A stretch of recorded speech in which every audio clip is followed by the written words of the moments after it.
ఒంగోలులో మానవ హక్కుల అవినీతి వ్యతిరేక సంస్థ కార్యాలయాన్ని రాష్ట్ర అధ్యక్షుడు మల్లికార్జున రెడ్డి ప్రారంభించారు. ఈ సందర్భంగా ఆయన మాట్లాడుతూ మన హక్కుల కోసం ఎల్లప్పుడూ పోరాడేందుకు సిద్ధంగా ఉన్నామని తెలిపారు.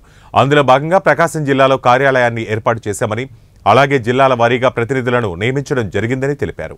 ఈ కార్యక్రమంలో జిల్లాల వారీగా మానవ హక్కుల సంస్థల ప్రతినిధులకు అందజేశారు. కాపాడుకోవాలనే ఉద్దేశంతో ప్రజలకు మనమున్నాము అండగా అంటూ మానవ హక్కుల సంస్థను, అదేవిధంగా అవినీతి నిరోధక శాఖను అంటూ ఒక డిపార్ట్మెంట్ను కూడా మనం ఏర్పాటు చేసుకోవడం, కాపాడుకోవాలనే ఉద్దేశంతో ప్రజలకు మనమున్నాము అండగా అంటూ మానవ హక్కుల సంస్థను, అదేవిధంగా అవినీతి నిరోధక శాఖను అంటూ ఒక డిపార్ట్మెంట్ను కూడా మనం ఏర్పాటు చేసుకోవడం.